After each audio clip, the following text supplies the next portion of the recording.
Hi grade 12s, I'm so glad that you joined us for our prelim paper 2 review. So we're going through questions that were at the time of recording this show is certainly very, very fresh because they were only written a couple of weeks ago. This is in September 2016, and anything fresher than this is still being produced. All right, so we're going to have a look firstly at the CAPS breakdown for paper 2, look at the different types of sections that you need to know for your exams and the weighting of those sections in paper 2. And then we're going to go through some of the questions from the prelim papers that we have, and that's paper 2, of course. And what we're going to really look at is questions that I know that a lot of learners would have problems with. So it's the most likely to have questions and queries being sent in to me about these kinds of questions. All right, so those are the kinds of questions we're focusing on, the ones where you would have the most difficulty. All right. So our CAPS breakdown, when we're looking at theorems and trigonometric proofs, so that's your geometry theorems and or trigonometric proofs, that's for a maximum of 12 marks. Those 12 marks you have to get. There is no excuse not to get those marks because that's learning work. Okay, so you can learn those off and you can get all 12 marks. So every single one of you should get those 12 marks. All right. For the rest of your section, statistics is about 20 to 23 marks. That's about 13% of your paper. Analytical geometry, 40 to 43 marks. That's 27% of the paper. Trigonometry, that's about 43 marks as well. Slightly more questions generally will come up on trig, so it's about 28% of your paper. Euclidean geometry is 50 to 53 marks, so that's a big one. 32% of your paper is devoted to Euclidean geometry. And I know it's a section that we get a lot of questions on. So I'm going to try and squeeze in at least 2 geometry questions from the papers that were just written from those prelim or prep exams. All right. So let's go straight into it. I know that a lot of you may not have access to these papers, so I'm going to give you a chance to take down these questions. This one, the first one we're looking at, comes from the GDE Maths Paper 2. It's the prep exam for 2016. This is question 4, and this is analytical geometry. Now, when you have a look at what's on your screen, I'm going to show you the diagram and all the information. The important thing to do right now is to take down the drawing and then jot down from the information provided all the key equations that you need to be able to answer the questions that follow. Okay, so don't attempt to answer those questions. You're literally just getting this time to take down the key information on your screen. Okay, and I'm going to give you 3 minutes to take this down.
Right, guys, without wasting any time, we're going to go straight into this first question. And remember, this comes from the GDE Prep Exam 2016, and this is question 4. So we've got the diagram below shows circles with center A with the equation that's given to you, and circle center B with the equation that's given to you.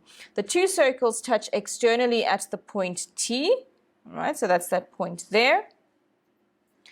And all I said to you is get the most information that you can from the diagram and the equations given to you. We can see that because we've got the equation for A, the circle A, in standard form, x minus a squared plus y minus b squared is equal to r squared, we could quite easily figure out the length of the radius and the center of the circle. For circle B, because we have the equation in expanded form, we would need to complete the square in order to get the center of the circle and the radius. All right, so part 1, write down the coordinates of the center of circle A, and that's only for 1 mark because that is just simply looking at the equation you were given, which was x minus 2 squared plus y plus 2 squared is equal to 4, and reading off the center of the circle. The center will be the x coordinate of 2 and the y coordinate of minus 2. Remember, you've got to change the sign of whatever's in your bracket there. So therefore, the center of the circle A will be 2 and minus 2. Okay, and we're just reading that straight from what we were given. All right, so the next part says, calculate the coordinates of the center of circle B. So this one's 2 marks, so it means slightly more work, not a lot of work, but what it means is we need to take that equation and we need to complete the square. Okay, so let's get that equation down. So we've got x squared plus y squared plus 4x minus 2y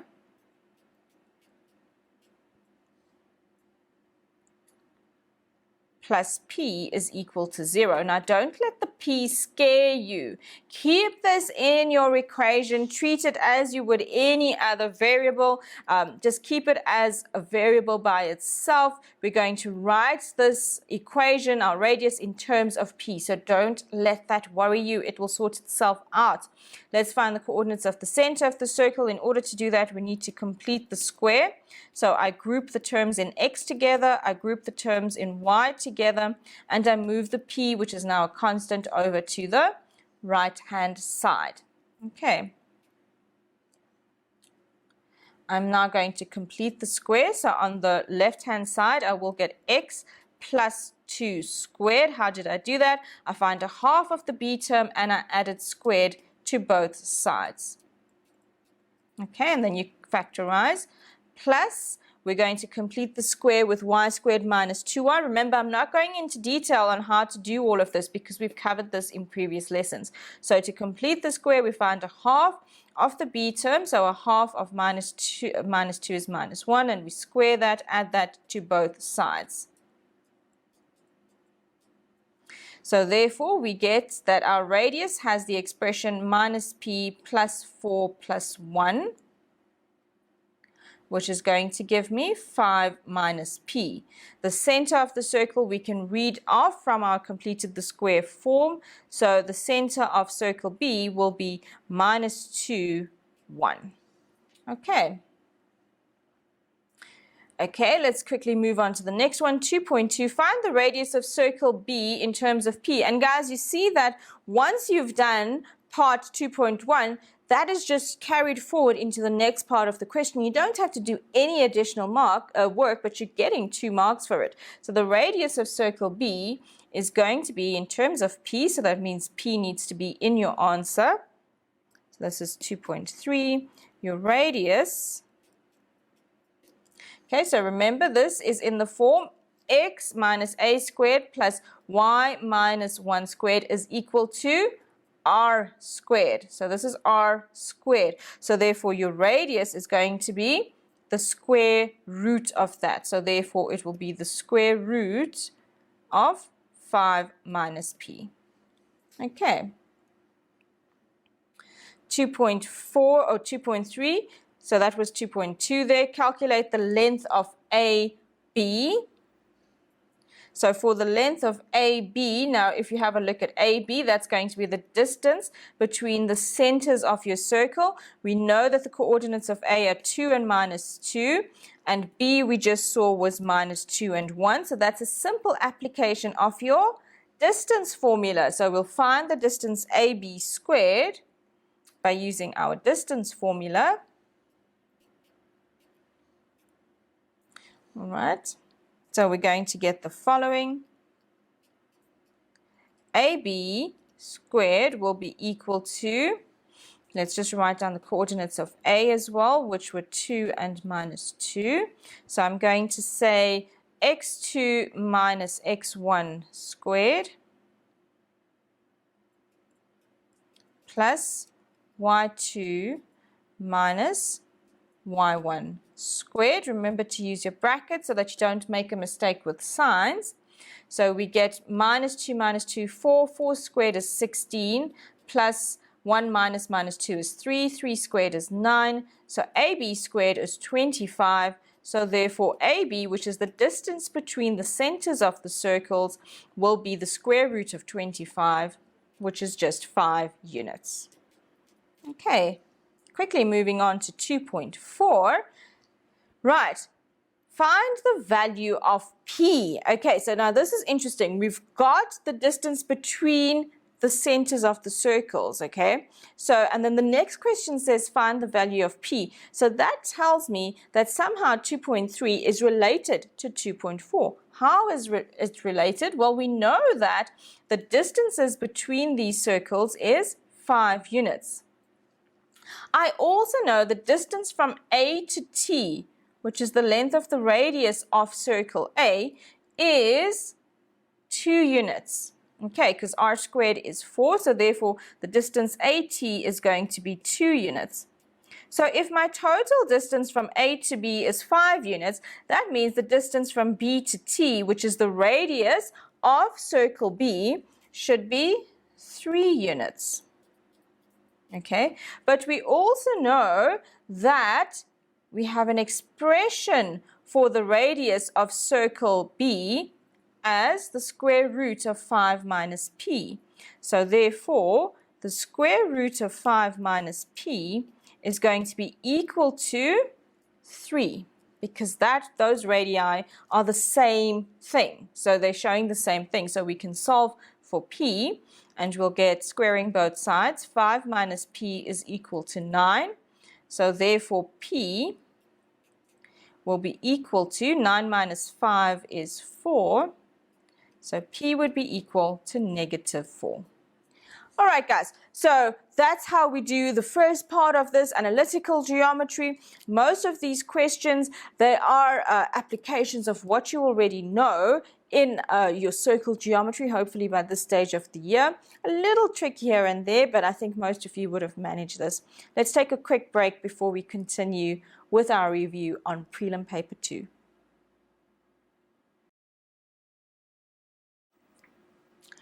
Welcome back, grade 12s. We are looking at reviewing the prelims that were just written in September 2016. We're now going to turn our attention to trigonometry, and we're going to look at a question that came from the Eastern Cape Maths Paper 2. So this is question 5.1.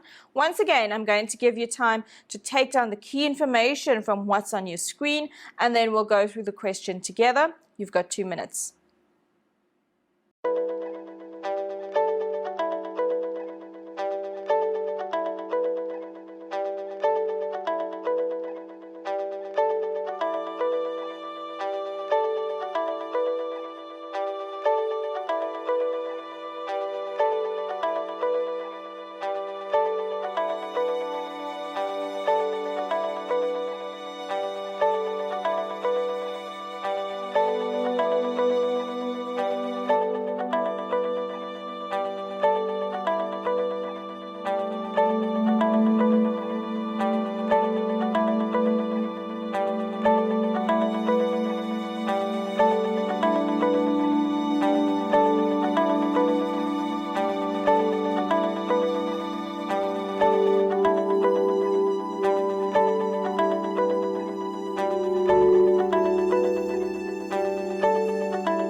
Okay, so the reason I like this trig question is it is a staple. In other words, what that means is you are very likely to get this type of question in a Maths Paper 2 exam where you are given the value for one of the trig functions and then you are asked to write other trig functions of the same angle in terms of that variable, all right? And often what this means we need to use is a Pythagoras triangle. Not all the time, but often that is the case, okay?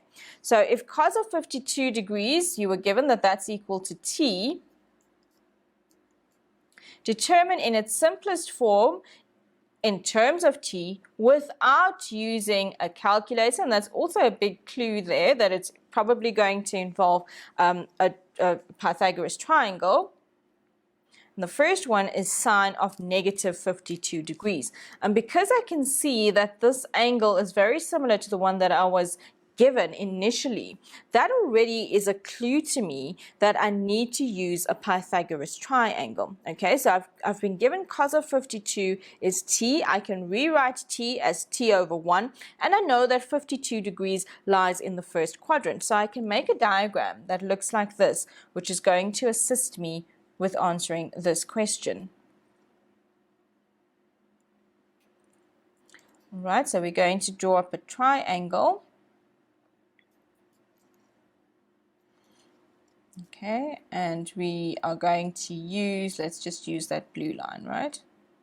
It's a Pythagoras triangle that we extend into the first quadrant, and what we use is the value that we've been given for cos of 52. So we know that cos 52 degrees is equal to t over 1.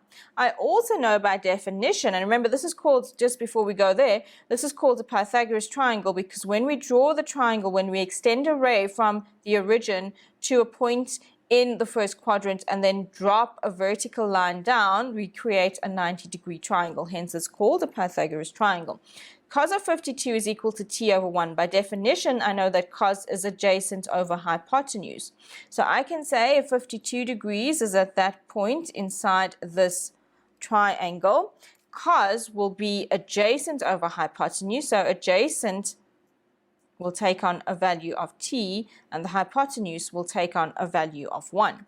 Using Pythagoras' theorem, which is x squared plus y squared is equal to r squared, I can work out the vertical distance of this triangle. That's when I'm looking from the point 52 degrees by saying that y squared will be r squared, which is 1, minus x squared, which is t. So therefore I get y is equal to plus or minus the square root of 1 minus t squared. Obviously we're in the first quadrant, so therefore y is going to take on a positive square root value. All right. So I've got that set up. That's going to help me answer many other things. What I'd like you guys to do at this point, before you continue even looking at the rest of the questions, is find out what this angle is. Because often you'll find that that angle may be helpful in answering questions further down the line that you are given. So if I say 90 minus 52 using angles of the sum of a triangle, I'll get that this angle here is 38 degrees, and keep that in mind because you may just need that. All right, let's go to question 1. Sine of negative 52, sine of a negative acute angle will be negative sine 52. So I can rewrite in that form, and I know from my triangle I can then read off sine of 52 is going to be opposite over hypotenuse. The opposite is the square root of 1 minus t squared, and the hypotenuse is just 1. So therefore my answer will be negative square root 1 minus t squared. Okay. And you can see how useful that triangle was in getting us to that answer. Now for the next one, we've got cos of 19 degrees.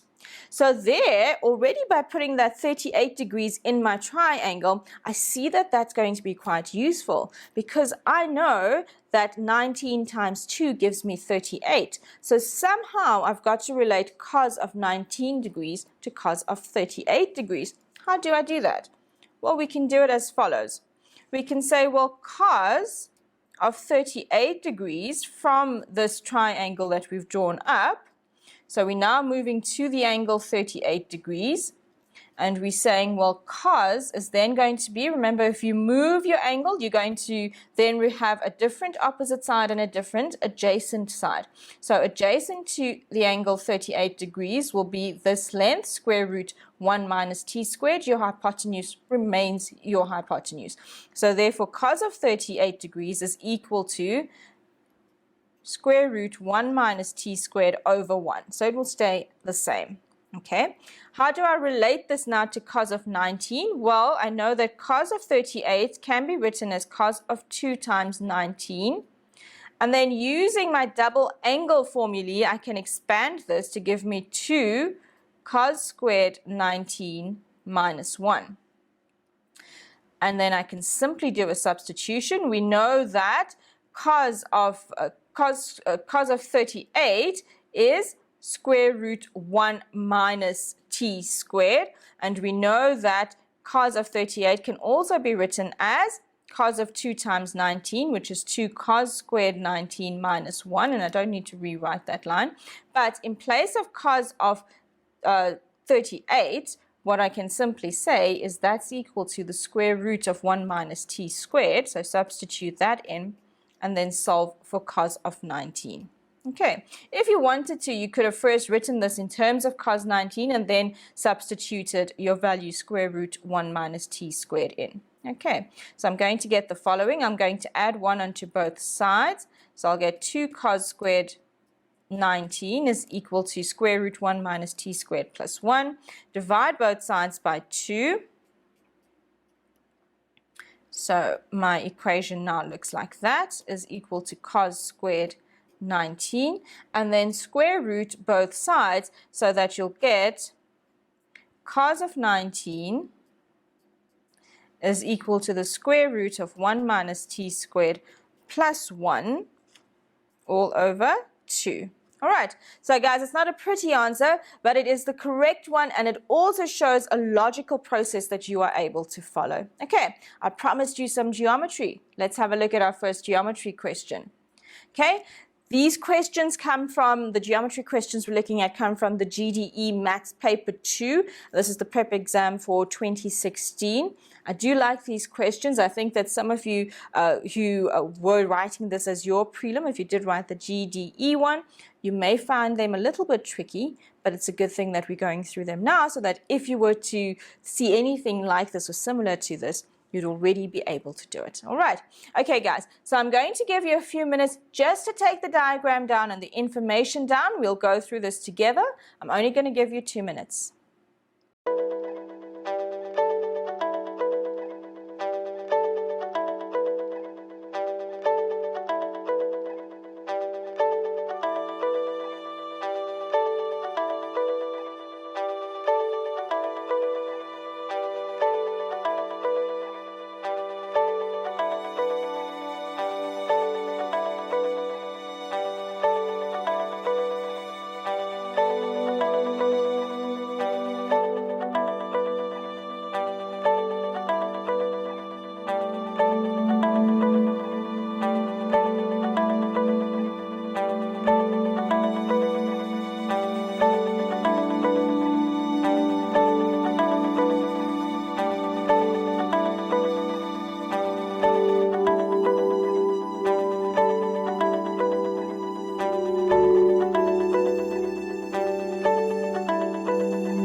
Okay, guys, so I quite like this geometry question. So it's testing that we can put everything we've learned from grade 9 together with all the stuff we know from grade 11 and grade 12. And often the problem that learners have when they see circle geometry questions in the final exam is that they haven't gone over circle geometry from grade 11. It's a big part of the grade 12 exam. And remember, for over 50 marks, Euclidean geometry is an extremely important section in Maths Paper 2. You need to pay it some attention. Okay, so let's just go through the diagram, mark down what they've been given us.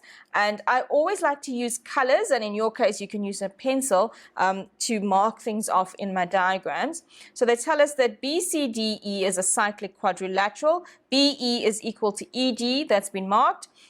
BD is equal to CD, that's also been marked.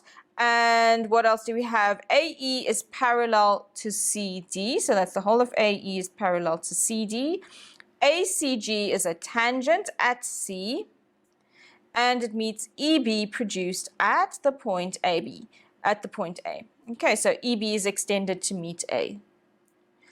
All right, first question says, if C3 is equal to x, determine with reasons 5 other angles equal to x. Now, if I had time and I was really doing this in the exam and I was writing this question, what I would have done already is marked off angles equal to x before they even gave me the question, so that when I get to part 1, it's easy, all right?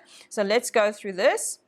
If C3 is equal to x, angle C3, determine 5 other angles. Okay, so the most obvious one to most learners would be tan chord theorem. So I know that angle C3 is going to be equal to angle B2 is equal to x because of tan chord theorem. So therefore angle B2 is equal to angle C3, which is equal to x. And the reason there, remember, very importantly in geometry, if you want all the marks, you always need to give your reason. So that's your tan chord theorem. Okay, they also gave us that BD was equal to CD, so therefore using isosceles triangle, base angles are equal, so therefore C2 would be equal to x. So angle C2 is equal to angle B2, which is equal to x, and you can just state your equal sides there, and it was BD and CD. So BD equals CD, or you can say isosceles triangle and name the triangle. All right, because you've got those parallel lines, you've got some alternate corresponding or co-interior angles that you can use. And I can see that angle A is going to be equal to angle C3 because those are corresponding. And if you follow through, you'll see your F shape forming there. Those are corresponding angles. So therefore, angle A is going to be equal to angle C3, which is equal to x, and that's corresponding angles. Okay, and we quickly want to finish off all our angles and not just leave it in the middle here. Also, using the parallel lines, I can see that angle B1 is going to be alternate to angle C2, so therefore angle B1 is equal to angle C2 is equal to x, and the reason there is alternate angles. And we need one more, so we've got 4, we need one more. Coming from the B1, which we've just found, B1 is the exterior angle of cyclic quad CDEB, so therefore it's equal to the interior opposite angle. So therefore angle D is equal to x. And the reason for that is exterior angle of a cyclic quad. Okay, and that's 7 marks for you guys. I want to quickly, guys, before we take a break, because I know this question is quite long, I want to quickly go into part 2 to prove that BC, line BC, and let's just erase some of the stuff that we've got, prove that BC is equal to ED. Okay, obviously we know that ED is equal to BE. The way we would do that. Now, I want to remind you of a theorem that it's often forgotten, okay? And that's this one. If you have a look at your screen, angles at the circumference subtended by the same arc all arcs of equal length are equal. So if you've basically what it's saying is if you've got two arcs that are equal, the angles that are subtended by your chord of those equal arcs will be equal. And you can use that conversely. If the angles at the circumference are equal, then the chord that subtends them are going to be equal to each other as well. And that's how we're going to do part 2, all right? So I'm not going to write it all down, but you can follow with me, okay? So to prove that BC is equal to ED, I can see that angle D1 is going to be equal to 180 degrees minus 2x using angle sum of triangle, okay? And why do I want D1? Well, if I continue chord BC, it subtends angle D1. And I also know that angle B3 will be 180 minus 2x because of angle sum on a straight line. Remember, angles on a straight line are supplementary. So ED subtends angle B3 on the circumference. So therefore, using that theorem that I showed you conversely, because B3 is equal to angle D1, and those are equal angles on the circumference, that means the chords that subtend them must be equal. Okay, and that's how you will show that BC is equal to ED. Okay, guys, let's take a quick break. When we come back, I've got one more geometry question for you.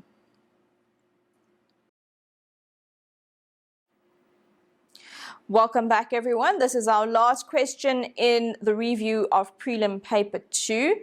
This comes once again from the GDE paper. This is Maths Paper 2, and this is from the prep exam that was written in 2016. It's question 11, which was the last geometry question in this paper.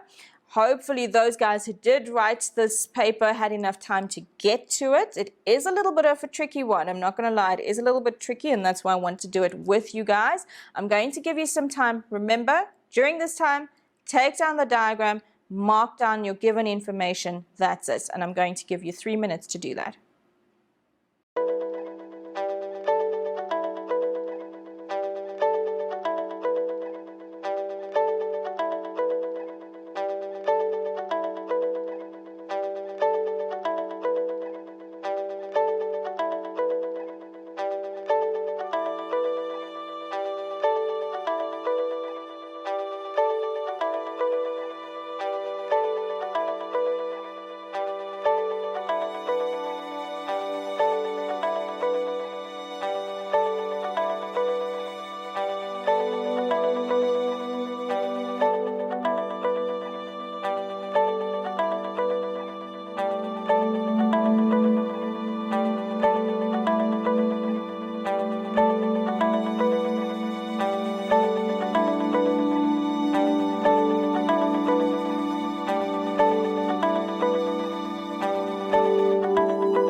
So what a fabulous question this was. And if those of you who wrote this in the GDE prep exam, I hope that you got some of the marks in this question 11. Okay, let's go through what was given to us and then we'll go through the questions just now.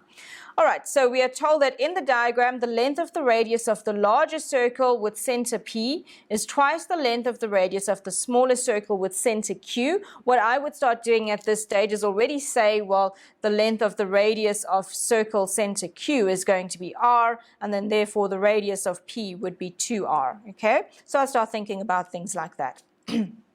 You have that SRM is a tangent. It's a common tangent to both circles. So obviously there's going to be a lot of tan chord properties that you can use there.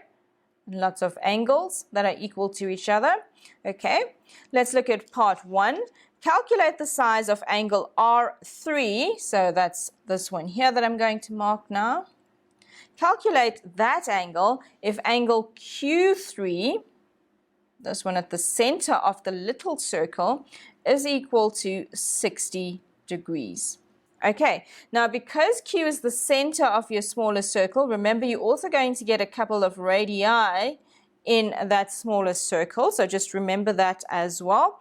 Okay, and to find the size of Q3, well, we're going to do the following. We know that Q3 is at the center of the circle, so if I take chord RL, I see that it subtends Q3 at the center and it subtends angle N on the circumference. So therefore I can relate Q3 to angle N. So angle N will be a half of angle Q3 because the angle at the center is twice the angle at the circumference. So angle N will be 30. And therefore using tan chord theorem, I'll be able to get that R3 is also 30. But remember, the important thing is how you write it out. Okay, so for number 1, we'll do the following. We're going to say, well, angle N is going to be equal to a half of angle Q3. So it's going to be equal to 30 degrees, and that's, we can just say here, angle at center theorem. Okay. So, and then we know that angle R3, which is the one they want, is going to be equal to angle N, which is equal to 30 degrees. And the reason for that is tan chord theorem. Okay, so therefore those two angles are equal. And guys, you can see the importance of just having at your disposal all your different theorems. You need to know all of these theorems. You can imagine if you had a toolbox and if you were a carpenter or something and you needed to hammer something into the wall and you don't have a hammer, you're going to have problems. It's the same with maths. You need to have a toolkit that contains all of these theorems for geometry. Otherwise, you're going to battle. Okay, so we've got the size of angles R3. Let's move on to 2. If the length of the radius of the smaller circle is R and triangle TSQ is similar to triangle SRQ, show that the length of SQ is equal to 2R. Okay, so they've given you two triangles here that are similar, and I'm just going to take some of this off so we can make our diagram a little bit clearer. Okay, they tell you that the radius of the smaller circle is R. So QL, for example, would be R because it's a radius, NQ is R, and RQ is also R. Okay, they tell you these two triangles, that one, and then the bigger one in the bigger circle, centered P, those two are similar to each other. Okay, and they say to you, show that the length of SQ, where's SQ, this one here, show that that is equal to 2R. So before I even start doing that, I already know I'm going to use the diameter of circle, the big circle P. Okay, remember that radius PQ is twice the radius of the smaller circle. So therefore, PQ will be 2R and TQ will be 4R. Okay, so altogether, TQ is 4R. And because they've given me similar triangles, I can state the following. So this is part 2. Okay, so we're going to use our similar triangles to help us. So we've got that TSQ triangle was similar to triangle SRQ. Okay, so we can say from the similarity, because remember, if we're trying to work out the length of a side, we're going to use our ratios. We can say that TQ over SQ is going to be equal to SQ over RQ. Why do I want to go for those specific ratios? Well, those ratios we've got values for. I know what TQ is and I know what RQ is. So I can cross multiply this equation to get that SQ squared is going to be equal to TQ times RQ. Remember I showed you that TQ was equal to 4R. So we can replace TQ with 4R. And then RQ was equal to R, and that's because RQ, if you have a look in your diagram, RQ was the radius of the smaller circle. So we get SQ squared is equal to 4R squared. Square rooting both sides, we get success. SQ is equal to 2R. Okay, so that's 3 marks for us. All right, okay, and you saw how important it was to use our similar triangles. Part 3, calculate the size of angle TSR. This one is a little tricky. TSR, once again, I'm just going to erase and put things back in as we need them. So angle TSR is the sum of angle S2 plus angle S3. I already know that angle S2 is equal to 90 degrees because it's the angle in the semicircle. That narrows this down to just finding the size of angle S3. Okay, what angles do I have so far? I know that angle N here was 30 degrees. We know that Q3 was 60, and we know that R3 was also 60, and we knew that, well, we know we can work it out as well that angle R1 is going to be 90 degrees because the radius is perpendicular to the tangent at the point of contact. Okay, so to get to S3, how do I get there? Well, we can do the following, okay? I want to try and get this angle Q2 because once I've got Q2, then I've got an angle in triangle SRQ, and then therefore I can find angle S3. How do I get angle Q2? Well, we can say the following. We know that using radii, we know that NQ is equal to QL. I know that this angle Q here, using sum of angles in a triangle, is going to be equal to 120 degrees because the base angles of this isosceles triangle NQL, those are 30. 180 minus 60 is 120. Okay, so I know that that's 120. And I know using vertically opposite angles, so follow my vertically opposite angles now. Angle N1 and 2 will be equal to this angle NQL because those are vertically opposite angles. However, from the similar triangles, remember TSQ and SQR, those are similar triangles. Therefore, I know that this angle Q1 is going to be equal to Q2. But they're both together equal to 120, so these will each be 60 degrees. Using angles of a triangle, I'll get that S3 is 30, and therefore TSR is equal to 120. Let's quickly put that down in a proof, guys. Okay, so I showed you on the diagram. I'm going to write down the proof. So we know that angle TSR is equal to angle S2 plus angle S3. We know that angle S2 is equal to 90 degrees. And that's because of angle in semicircle. Okay, and I'm going to go through it quite quickly. So S2 is equal to 90 degrees. We know that angle NQL is equal to 120 degrees. And I showed you in that little triangle that was angle sum of triangle. Okay, therefore, angle Q1 plus angle Q2 is equal to 120 degrees, but Q1 is equal to Q2, and the reason for that was because TSQ was given as similar to triangle SRQ. So therefore, angle Q2 is equal to 60 degrees, and we know that angle R1 and angle R1 is equal to 90 degrees. Okay, and that's because radius was perpendicular to tangent. So that gets me into the little triangle that I need. So therefore, angle S3 will be equal to 30 degrees. And the reason for that was And I've shown all of this to you on the diagram already. The reason for that was angle sum of triangle. So therefore we get the following. Angle TSR, which is equal to S2 plus S3, will be equal to 90 degrees plus 30 degrees. So we'll get that angle TSR is equal to 120 degrees. All right, so let's just go back on the diagram quickly and showed you what I did there. So I found this angle here. I found this angle Q2, and then using Q2 as 60 degrees, because I knew that R1 is 90 degrees, because radius is perpendicular to tangent, I could use angle sum of triangle SQR and work out that angle. S3 was 30. Because I knew that S2 was 90 from angles in the semicircle, I add S2 to S3 and I get 120 degrees for angle TSR, which is what they wanted you to show. It was a tricky one, and I do hope that a lot of you who wrote this paper were able to do it. However, when you're going through now, remember, geometry is all about creating a thought process and creating logical steps in maths and being able to follow through with those steps.